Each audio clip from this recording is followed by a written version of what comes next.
예, 시청자 여러분 안녕하십니까? 양희순 세무사 지금 이 텍스 앤 컬처 코너입니다.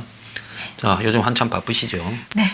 자, 근데 이 종합소득세 부분에 네. 아직도 사실은 종합소득세 내가 내야 되나 말아야 되나 하는 걸 잘 모르는 사람이나 네. 아주 그 경계에 놓여져가 네. 어떻게 해야 되나 하나 고민하는 사람이 많은 것 같아요. 네, 맞아요. 그 종합소득세 이제 안내문이라고 해서 네. 국세청에서 소득이 있는 사람한테는 이제 네. 집 주소지, 지금 이제 관할 그 주소지로 그 종합소득세 우편물이 안내가 보통은 이렇게 날라온다 표현하는데 저희가 받을 수 있어요. 그래서 본인이 이제 사업소득이라든지 그 3.3% 떼고 받으시는 소득이 있다라고 하시면은 그런 안내문을 받으실 거고, 근데 그거 말고 또 근로소득이 있으시는 분들, 그냥 근로소득 하나만 있으시면 아시겠지만 연말정산이라 그래서 왜 우리 2월달에 하고서 이제 끝나거든요.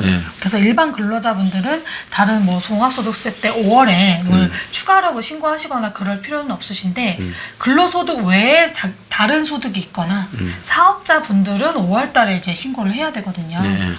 근데 이제 조금 나이 드신 이제 어르신들 중에서 소소하게 이제 상가나 주택 건물 한 채 이렇게 지으셔서 주택 뭐 예를 들어서 1층에는 상가, 2, 3, 4, 4층에는 주택, 원룸 네, 이렇게 해가지고 건물 이렇게 한두 채 보유하고 계시는 분들이 있으실 거예요. 그래서 예전에는 이제 주택이 2천만 원까지 월세가 있으면은 이제 비과세 신고 안 해도 되고, 그래서 그 한때 그게 문의가 많으셨어요. 나 주택에서 월세 받고 있는데 이거 신고해야 되냐 말아야 되냐. 그리고 분명히 더 2천만 원 넘게 이제 버시고 계시는데 다 현금으로, 그러니까 계좌이체로 거의 받으실 거거든요. 그래서 이거 세무서에 신고해야 되나요? 이렇게 네, 문의 주시는 분들도 많으실 거예요. 근데 일단은 서울 특성상이라는 게 좀 있어서 아무래도 고가주택이 많다 보니까 보통은 2천만 원 넘는 게 많거든요. 그래서 대부분은 이제 주택 연쇄 사업자를 따로 내고 이제 신고를 하셔서 이제 뭐 합산해서 5월달에 제 종합소득세 신고를 하시는데, 좀 소소하게 나는 이제 뭐 크지 않다고 하시면은 물론 개정은 됐지만 한 월세가 1년에 2천만 원 이상이다, 이하다, 좀 요 기준으로서 조금 판단이 가능하실 거예요. 네. 그래서 참 이 애매한 분들은 한번 이렇게 주변에 세무사 분들을 찾아서 좀 물어도 보고 해서 대처를 잘 하시기를 바랍니다. 자, 그런데 세금을 이제 잘 받아서 잘 써야 되는데, 그 버스, 지금 이 시내버스, 시외버스들 있지 않습니까? 지금 버스가 어떻게 운영되는지 알아요? 버스 회사들요? 버스 회사요? 일단 제가 알기로는 뭐 그 민영이라고 해야 되나요? 네, 그러니까 개인. 그 버스 조합에서 뭐 이렇게 운영하는지만 뭐 보전은 정부에서 해주는 게 있다. 그러니까 맞아요. 그 정도까지. 네, 그래서 뭐 여기 광역버스니 네. 또 무슨 경기고속이니 뭐 이런 버스들, 서울 시내 다닌 시내버스들 네. 이런 버스들은 버스 회사가 이제 직원 채용하고 기사 채용하고 해서 버스를 굴리면서 이제 거기 버스료를 받아가지고 처리한 다음에 모자라는 부분을 거의 다 보전받아요. 그래서 지금 굴려가지고 들어오는 수입이 평균 64%라더라고. 그러니까 36%가 모자란다면서 정부가 그걸 지원해줘요. 지자체별로. 자, 그런데 이번에 이제 주 52시간을 했어요. 근데 버스 기사분들은 주 52시간이 어렵잖아요. 왜냐하면 버스가 뭐 서울 같은데 이런 데서 경기도로 왔다 갔다 하는 버스들 한 번 왔다 갔다 하면 너댓 시간인데 하루에 그래도 뭐 시작부터 끝까지 해야지 중간에 또 교대를 할 수는 없잖아요. 그죠? 그대 못하나 봐요. 네. 그러니까 이제 그런 부분이 있기 때문에 이 업무의 특성상 주 52시간이 안 돼. 그런데 52시간 넘으면 처벌한다니까. 이제는 그 사람들이 지금은 연장 초과 근로수당을 받지 않겠어요? 근데 52시간만 하면 월급이 100만 원씩 줄어들었대. 350만 원 정도 받는데. 그러니까 이 사람들이 지금 다 파업하겠다고 놓은 거예요. 그러니까 정부가 한 게 간단하게 그래서 요금을 한 200원부터 400원까지 올려라 다. 그래서 다 올라간대요. 서울이든 경기도든 전부에. 그리고 두 번째는 보조를 늘려주겠다. 그러니까 고용을 더해라. 기사를. 그리고 버스 이제 줄어든 사람들은 임금을 막 인상을 3%, 6%, 10%씩 올려주라. 그러면 소비자 입장에서는 필요 없는 일을 주 52시간은 생색은 정부가 내고 소비자는 버스 비율 네. 400원 오르면요. 하루에 왔다 갔다 800원 올라요. 그쵸. 그럼 한 달이면 뭐 한 2만 원 이상 오르는 거예요. 네. 거기에다가 또 내가 낸 세금이 거기에 버스 회사에 또 보조금으로 한 2조쯤 더 들어가야 되는데 이게 좀 많이 부당하지 않아요? 뭐 부당하다고 그리고 생각이 기사분들은 기사분들대로 수입이 줄어서 그쵸. 우리는 네. 좀 더 일하고 그리고 또 하루 일하고 하루 쉬고 이런 게 낫는데 왜 이런 식으로 하냐. 그래서 서로가 지금 모두에게 좋은 게 아니에요. 서로가 다 불만이에요. 네. 그런데 문제는 돈을 주면 버스 회사는 이 돈이 진짜 비용 수입 비용 해서 처리한 내용이 맞는가를 꼼꼼히 누군가는 체크하고 검증을 해야 되지 않겠어요? 네. 만약 검증 안 하면 어떻게 할 것 같습니까? 뭐 비리가 많겠죠. 네. 내 자식 친척 뭐 주변에 다 해갖고 월급 받아가고 비용 처리를 막 해가지고 그래갖고 비용을 높이나 어차피 정부가 주는데 네. 그러니까 이게 버스를 놓고 사실은 공영인데 이럴 바야 중간에 회사들 빼고 정부가 전부 공무원처럼 운영해서 운영을 하든지 네. 그런데 민간으로 하다가 버스 적자다 운영 안 한다 하니 운영 좀 해라 하면서 낮엔 사람 없이 왔다 갔다 하고 그러면서 그 핑계 대고 정부가 보조를 해서 이제 정부 보조금이 들어가고 네. 그 계산은 버스 회사 사장이 지 맘대로 하고 이게 옳으냐는 거예요. 아무래도 문제가 좀 많이 생길 것 같네요. 네?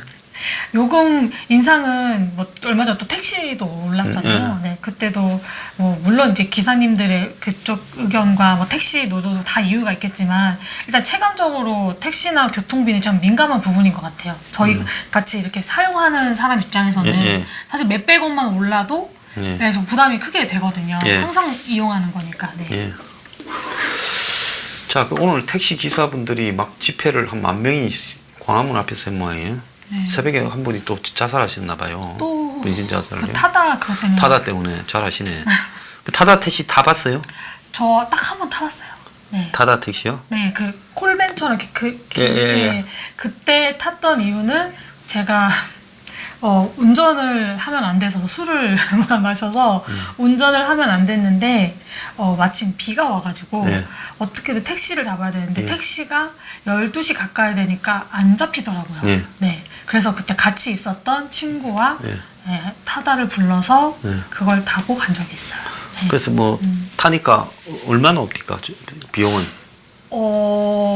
그때 제가 안 내서 기억이 안 나지만 그러니까 택시비 오른 거와 약간 비슷하거나 좀 더 저렴하게 나와서 그때 이제 제가 직접적으로 그 어플을 사용한 건 아니고 그 같이 있었던 동료가 이제 어플로 해서 저희 집까지 한번 들렸다 가자 뭐 이렇게 추가 요금을 내겠다 해서 간 적이 있어요. 네. 근데 그게 사실은 택시가 아니라는 건 아닙니까? 그럼요. 그래서 저는 원래 그때 제가 한번 플러스라고 한번 드린 적이 있었잖아요.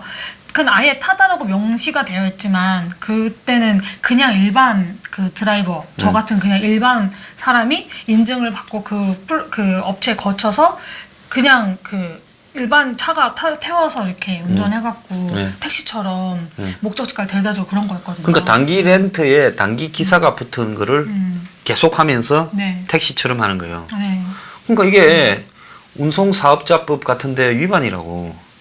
그런데 그걸 이재용이라고 다음 하던 사람이 하는 건 알고 있어요? 아니요, 그건 몰랐어요. 다음에 이재용이가 이제 카카오 다음에는 손을 떼고 소카라는 걸 만들었잖아요. 렌트카. 그 자회사예요, 이게. 근데 이게 택시에서 돈 벌려고 만들었겠어요. 이런 플랫폼을 가지고 투자받아가 또 이렇게 앱 사업을 해서 플랫폼 장악하려고 만든 게. 이걸로 돈 벌려고 하시진 않아요. 그래서 벌써 이것 때문에 이 소카의 가치가 몇천억 이렇게 더 나왔다. 이 타다 때문에.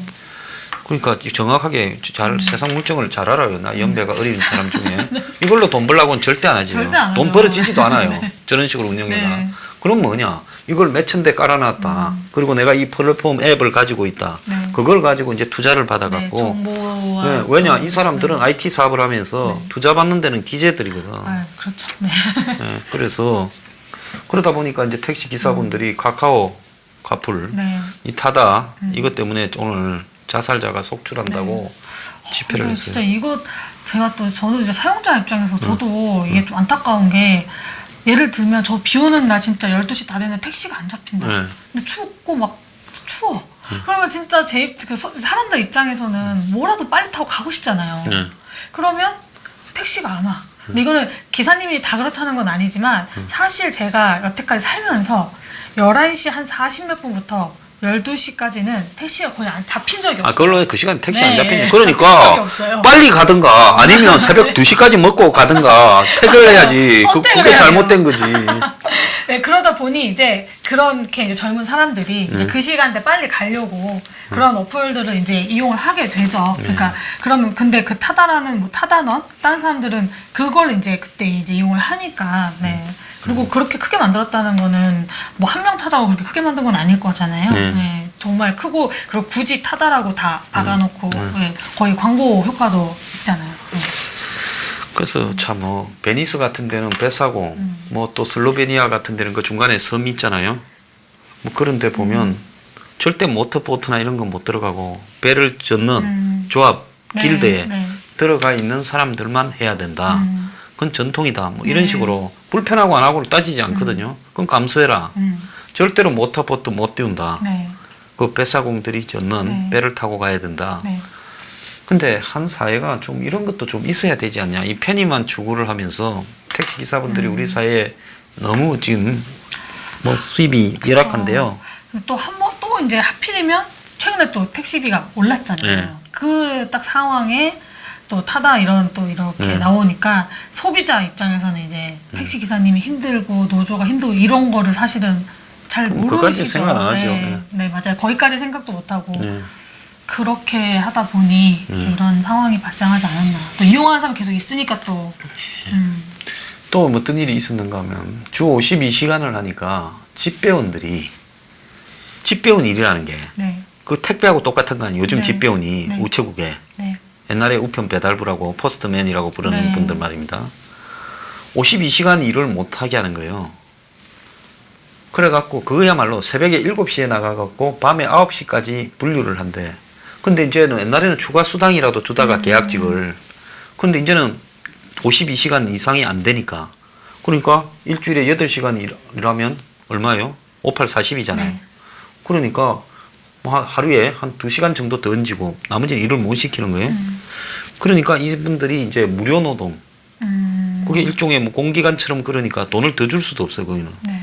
그러니까 추가적으로 일하는 거는 그냥 네가 알아서 해라. 여기서 일하려면. 이래다가 무료 노동이 그래서 한 젊은이가 11일 날 그걸 하고 늦게 집에 들어갔다가 이제 정규직 전환 신청서를 다음날 낸다고 사진까지 찍어놓고 서류 작성해놓고는 아침에 안 일어난 거예요. 엄마가 문을 여니까 죽었다는 거예요. 그러니까 과로로 죽었다는 거예요. 그렇게 열심히 일하고 한 달에 180만 원 받았대요. 죽도록 하루 종일 노가다 하고. 그래서 참 이게 52시간이 이게 무슨 목적으로 이걸 했는지 일자리를 이루게를 하면 나눠진다고 생각했는지 모르지만은 곳곳에서 아까 버스 기사나 집배원이나 이러는데 사람들은 일을 좀 더 하더라도 돈을 많이 벌기를 원하지 않습니까? 대체로요? 대체로는 그렇죠. 네. 네. 그 돈 없이 집에 일찍 가면 남자들은 지옥이죠. 근데 요새 그 조금 젊은 이제 그 사람들을 만나면 저도 뭐 젊지만 예. 자기 시간을 되게 중요하게 생각을 하더라고요. 예. 그래서 퇴근 후의 삶, 그걸 퇴근 후의 여가 그런 거를 굉장히 중요하게 두고 생각을. 그런데 퇴근 후에 여가나 삶의 질, 워라밸, 질을 따지려면 돈이 있어야 질이 따져지지. 그러니까 어느 정도, 그러니까 자기가 뭐 그렇게 좀 이렇게 그냥 그러니까 너무 욕심을 바라지 않고 그냥 자기가 자기 여유 있길 정도만 이제 벌자. 자, 그렇게 그만큼 버는 게 젊은 사람들한테 30대로 보자면 얼마라고 보십니까? 그러니까 정규 딱 근무만 하고. 네. 그 사람이 이제 사실 이제 집이 있느냐 없느냐, 뭐 부모님하고 사느냐 없느냐에 따라서 솔직히 너무 좀 차이가 나긴 하는데, 네. 글쎄요, 저는 이미 이거 좀 애매한데 잘 말해야 될 것 같은데. 아, 괜찮아요. 우리 젊은 사람들 별로 많이 안 보니까. 네. 글쎄요, 어른들이- 월세 이런 거 다 빼고, 네. 월세 이런 거 빼고 한 달에 200만 원이다 예를 들면. 네. 그렇게 되면은 젊으신 분들은 그래도 좀 생활하는데 괜찮지 않을까요? 네. 아니 근데 혼자서 생활한다면 네. 방세를 내면 네. 한 50만 원 나갈 거 아니에요. 아유, 방세 내면 많이 달라져요. 뭐 50짜리도 있고 뭐 진짜 60짜리도 있고 70짜리도 있고 80짜리도 있고 그렇게 되면은 사실 월 200으로 살기는 힘들 수 있어요. 네. 보통 30%가 넘어간다더라고. 네, 맞아요. 방세하고 관리비 이런 게. 네, 그렇죠. 전기료 이런 게. 250에서 월 300 정도는 받아야 그래, 네. 방세 내고 그다음에 공과금 내고 생활비 내고 저축도 좀 하고 그러니까 자기 약간 이제 여유 있게 생활을 한다는 거죠. 예. 네. 자, 얼마 전에 보면 그 여성들이 네. 이 남자가 결혼을 하려면 300원 이상은 벌어야 된다. 남자가 그러니까 굳이 여성 간소를- 입장에서 네. 결혼하려는 남자가 그렇게 지금 여론조사가 나온 게 있어요. 네. 기사가 많이 떴어. 네. 그 기사 부분에 어떻게 생각하십니까? 하필은 또 300을 얘기했네요. 제가 방금 300을 얘기했는데 그게 그런 건가요? 제가 방금 말한 300이 혼자 살기 여유로운 300이기 때문에 남자가 그 정도는 벌어야 되지 않겠냐 그건가? 아니 그러니까 결혼하려면 300억 미만 버는 남자하고 결혼하면 이건 개고생이다 이 이야기 아니겠어요? 그거를 돌려서 얘기를 하면 혼자 살 때 300 미만도 혹시 힘든데 같이 사는데 같이 버는 사람이 300 미만이면 힘들 거라는 생각을 하시나 봐요. 네. 그런 것 같네. 네, 그래서 엑소가 깜짝 비슷했어. 놀랐네. 근데 마찬가지로 남자도 그렇죠. 결혼 저 그거 할 말 되게 많아요. 네, 맞아요. 남자도 네. 그렇게 또 여자가 네. 그렇게 벌기를 원한다는 거예요. 여자 맞벌이 원하시는 분 굉장히 많습니다. 우리 네. 때는 그런 말을 네. 이게 뭐라 그러나 남자라는 그것 때문에 말 못했죠. 맞벌이 여자를 어떻게 한다 이런 네, 생각을 전혀. 아예 하지도 않았어요. 네, 개념도. 전혀 요새는. 근데 요즘 어때요? 한번 이야기 좀 해봐요. 제가 지방에서 원래 이렇게 있다가 올라왔잖아요. 예. 지금은 모르겠는데 제가 20대 이제 초반 때 저는 천안 평택 여기서 살다가 이제 서울에 올라왔었어요. 20대 중반에 이제 사무소 합격하고 20대 중반에 올라왔는데 소개팅이라든지 이런 남자들을 만났을 때 정말 다르더라고요. 지방 남자들은 아직까지 그게 있어요. 네, 좀- 경상도나 뭐 이런 그쵸? 데는 그렇지. 뭐 그거 충청도도 그냥 남자가 좀 다 이제 좀 내야 되고 지방이는. 네 그리고 뭐 집은 좀 남자 그런 인식이 근데 지방은 사실 집값이 서울보다는 싸잖아요. 싸니까. 네 근데 서울에서 소개팅을 하면 본인이 밥을 사면 그러니까 대놓고 그러지는 않는데 이제 차는 제가 사야 될 것 같은 그런 이제 부담이 약간의 없어 그런 느낌을 물론 안 그래도 살 건데 약간 그런 느낌 그리고 뭐 직업과 그러니까 돈을 얼마나 버는지에 대해서도 돌려서라도 약간의 궁금해는 해요. 그걸 처음 만났을 때 물어보신 분도 계셨고 뭐 한 두세 번만 만나도 물어보시는 분도 계셨고. 네. 그러니까 그게 어느 정도 가시권에 들어와야 네. 결혼 생각해 보겠다. 그쵸. 나이가 점점 많아질수록 더 그랬던 것 같아요. 예, 네. 참. 그래서 느꼈어요. 아 처음에 서울 남자는 깍쟁이구나. 그냥 꽉쟁이죠. 근데 네. 서울 여자도 꽉쟁이고. 그런데 문제는 이제는 그러면 백수 처녀는 결혼하기가 어렵겠네. 여자도 백수는 정말 스트레스 많이 받아요. 많이 옛날에는 일 안 하고 집에 있다 하면 잠하다 이랬겠는데. 시집에 요새는 거의 뭐 진짜 뭐 참한 교수집이어가지고 이렇게 뭐 부모님끼리 이렇게 해서 돈이 그러면은 많은 진짜- 부모가 돈이 네. 많은 백수 처녀는 괜찮지만 네, 그렇죠. 네. 그건 백수가 아니라 정말 고귀하게 잘하시는 금수저고 네, 금수저고 네 저희 부류는 정말 열심히 노력해야 사는 노력해서 거고. 네. 예, 참 세상이 좀 서글픕니다, 그죠? 네, 서글프네요. 요즘 뭐 맛있는 네. 거 드신 거는 있어요? 요새는 사실 신고 때문에 바빠서 뭘 맛집 이런 거는 없어요. 그때 아니 제가 말했던 요즘 몇 달이 아니라 그 근래 뭐 아. 먹어본 것 중에 좀 인상적인 거는 있었어요? 그래 먹은 거요? 네. 그냥 요새는 좀 하도 바쁘다 보니까 그냥 요새 그냥 닭볶음탕? 뭐 그런 거? 네, 그런 거 좀 약간 먹어요? 한식 먹으니까 좀 요새는 좀 기운이 나더라고요. 아, 한식 먹으니까 언제 나이가 들어가네. 그런가 봐. 예전에 면 되게 좋아했거든요. 근데 지금 한국의 음식들 문제가 뭔가 하면 무슨 퓨전 무슨 이 차이니즈 뭐 네. 레스토랑 뭐 퓨전 재패니즈 레스토랑 해가 뭐 퓨전 일식이니 네. 퓨전 중식이니 있는데 이거는 서양식도 아니고 중식도 아니고 일식도 아닌 다 어중간해져 버리더라고요 대부분. 네. 차라리 정통 일본식 중에 안 알려진 거라든지 뭐 이런 게 더 나은 것 같더라고요. 저는 개인적으로 일식을 굉장히 좋아해서 그 일식은 진짜 좋아하고 그 다음에 저도 이제 나이가 들었다고 해야 되나? 퓨전 이런 거 예전에 먹었거든요. 근데 이제는 못 먹겠어. 내가 세상에 맛이 없는 게 캘리포니아 롤이라고. 나 차라리 김밥이나. 그건 맛이 없어. 어떻게 저도 캘리포니아를 이제 안 먹어요. 안 먹지요. 그러니까 그건 비슷하네. 근데 우리 홍대 앞에 보면 학교 앞이라가 네. 가격은 좀 싸요. 네, 맞아, 싸. 그 문제는 뭔가 하면 이제 이 홍대 앞에 식당이 뭐 많다. 연남동에도 뭐 맛집이 많다는데 이제 진짜 맛있는 식당은 좀 별로 없어요. 이제 그게 딜레마더라고. 그런 데들은 오히려 뭐 홍보도 안 하고 광고도 안 하고 네. 그러시더라고요. 그 이 거래처 중에 그런 그냥 위스키 바가 있는데 네. 연남동에 있는데 저 찾는데 굉장히 힘들었어요. 뭐 잘 안 나오고 뭐 홍보도 그렇게 되어 있지도 않고 사장님이 그냥 정말 딱 자기 그 소신을 가지고 이제 위스키 바의 네. 소신은 어떤 게 위스키 바의 소신이에요? 그 술에 대한 네. 소신이요. 네. 네, 이 술에 대한 소신. 네, 이 술이 술이 주인 네. 소신 따라 맛이 있고 없고 합니까? 그 글쎄요, 뭐고? 제가 좀 위스키는 너무 비싸서.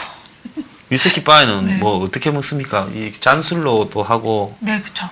잔술로. 뭐 병도로도 하고 그런 거. 병은 진짜 비싸더라고요. 그래서 잔도 비싸서. 저 한 잔에 얼마쯤 받아요? 그거는 그 진짜 위스키가 그게 어떤 종류에 거냐에 따라 따라서 다르겠지만 대체로 대체로 정말 싼 거에서 뭐 2, 3만 원부터 시작해서 한 잔에 2, 네, 3만 원씩. 한 잔에 2, 3만 원부터 시작을 해서 정말 비싼 거는 10얼마짜리도 당연히 있고 한 잔에? 네, 한 잔에 있고 100만 원짜리도 있더라고요. 그래요? 네, 뭐 배용준 이거 분이 마셨다는 그 그런 소리? 네, 위스키 한 잔에 200인가 뭐 100이었나 있더라고요. 그렇구나. 그런 데들은 이제 희귀한 위스키 국내에는 없고 뭐 몇 년산 그런 거 있잖아요. 그 위스키 바에 가는 거는 네. 뭐 집에서 나도 저기 위스키 있어요. 누가 준 거 보관해 놓고 많으신데요? 안다고 했는데 그런데 네. 위스키 바에 가는 거는 분위기를 보러 가는 겁니까? 바에서 위스키를 뭐냐면 칵테일 같은 경우에는 이 만들어서 블렌딩 하는 그러니까. 데서 네. 맛이 좀 다르기도 하고 이래 그 있지만은 네. 위스키는 그냥 있는 거 따서 담아주잖아요. 이렇게 굳이 이렇게 시중에 있는 거면 안 가죠. 음. 거의 그 바 주인만이 구할 수 있는 공수할 수 있는 독특한 좀 구하기 술들. 어려워. 네, 그러니까 그런 거에 따라서 이제 바 분위기라든지. 근데 한국의 사람들 중에서 우리는 위스키 문화는 아니잖아요. 그쵸? 솔직히요. 네. 뭐 위스키가 몰트 위스키인지 뭐 블렌드 위스키인지 뭐 뭐라고 하는지. 그것도 뭐 싱글 위스키인지 그것도 네. 잘 다 몰라요. 또 뭐 맛도 구별을 못 해요, 솔직히. 다 그냥 써. 네? 다 그냥 뭐 써요.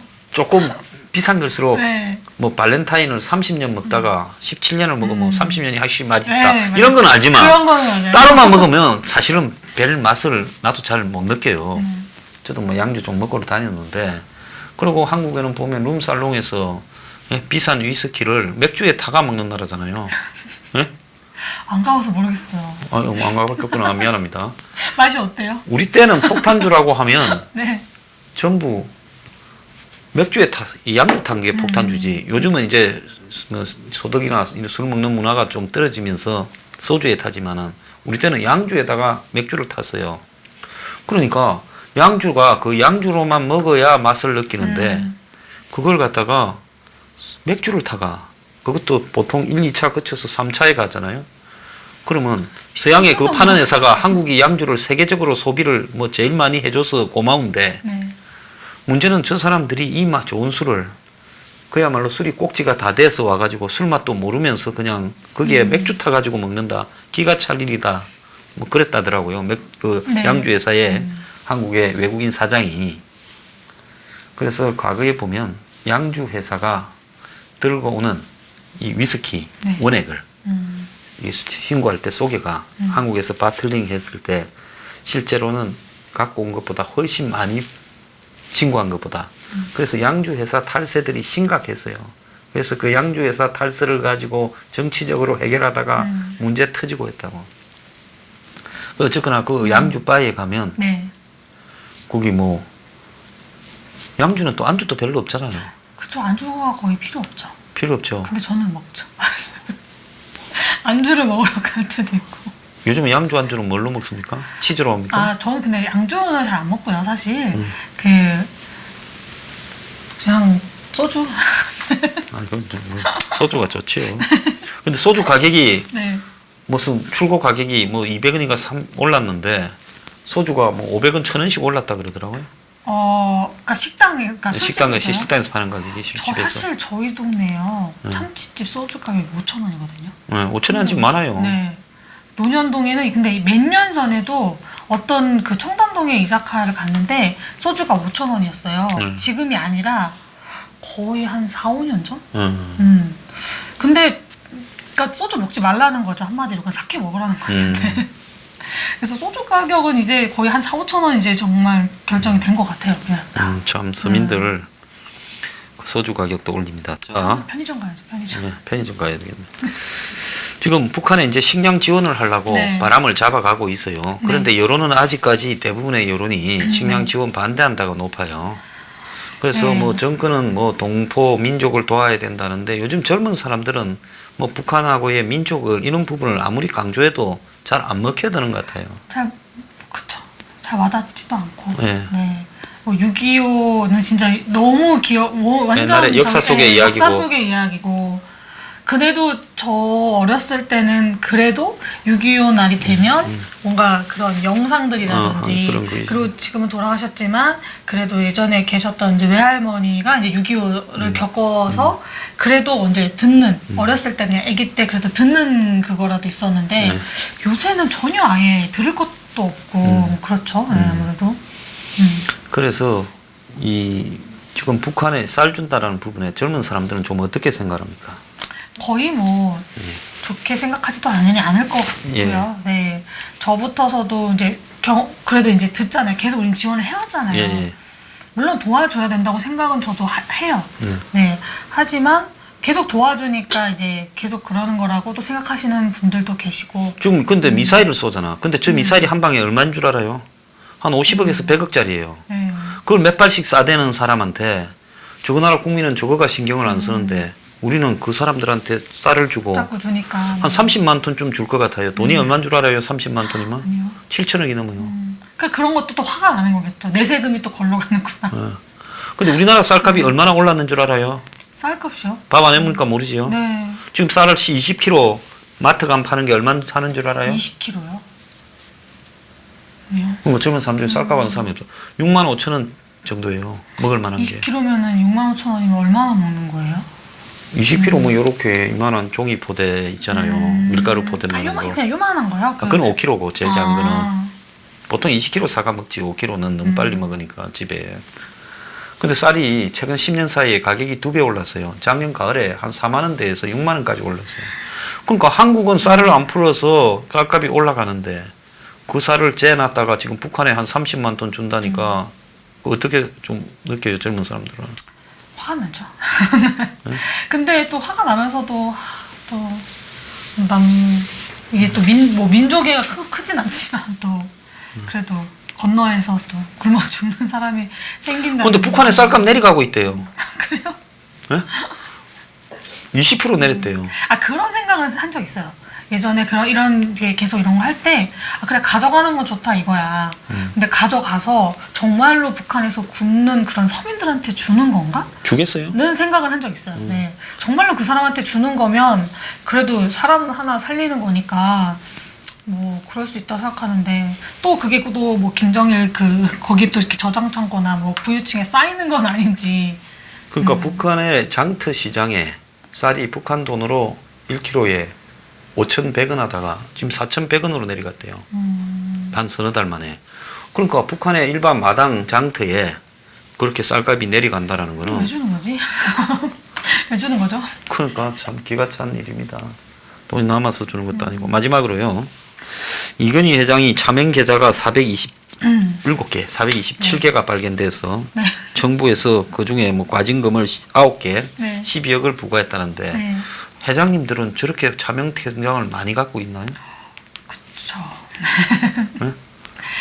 꼭 회장님이 아니더라도 저희 그냥 일상적으로 사실 차명 계좌를 갖고 계시는 분들이 있을 거예요. 차명 계좌라고 하면 정말 그 계좌, 통장이라는 거를 이제 하지만 상징적으로는 타인 명의로 사업을 한다든지, 네, 타인 명의로 사업을 해서 돈을 버는 그런 사람들도 많이 있죠. 솔직히 많이 있죠.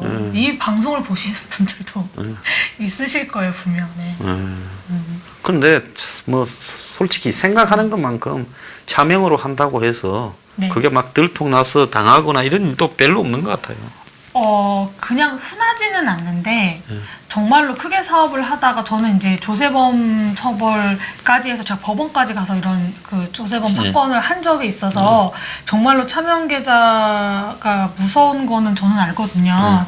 그때 정말로 이거 이렇게 철컹철컹 하실 뻔했는데 그때 근데 이제 그런 차명 계좌로 이용한 이제 그런 그 규모는 컸죠 아무래도 그때는 뭐 몇십억 이상이었기 때문에 그거는 정말로 조사해서 다 저도 제가 제출한 그런 산출세 근거에 대해서 이거 이렇게 제가 무슨 말 할 때마다 다 적으시는 분 계시잖아요. 정말 무섭게 조사받는 느낌처럼 제가 죄진 것도 아닌데 그렇게 한 적도 있거든요. 그래서 그런 큰 사이즈는 해본 적이 있는데 그래도 저희 사업 오래 하시거나 약간 탈세를 좀 하신 분들은 이제 세무조사 소명자로 제출 거는 좀 나와요. 네. 그리고 내부 고발. 특히 제일 사실 내부 고발 그만 크죠. 고발이에요. 그러니까 네. 사람이 뭐 이렇게 돈 많이 만지면 불만 만지는 사람 가진 사람 생겨서 네. 내부에서 조금만 섭섭하면 또 고발하고 그런 일이 많죠. 특히 격리분들. 네, 격리분들 네. 그렇습니다. 자, 그래서 격리 기사 때문에 높은 분들이 많이 당하지요. 네. 자, 오늘 마치겠습니다. 이 주일 편안하게 쉬시고요. 네. 나와주셔서 감사합니다. 네, 바쁘신데요. 감사합니다. 예.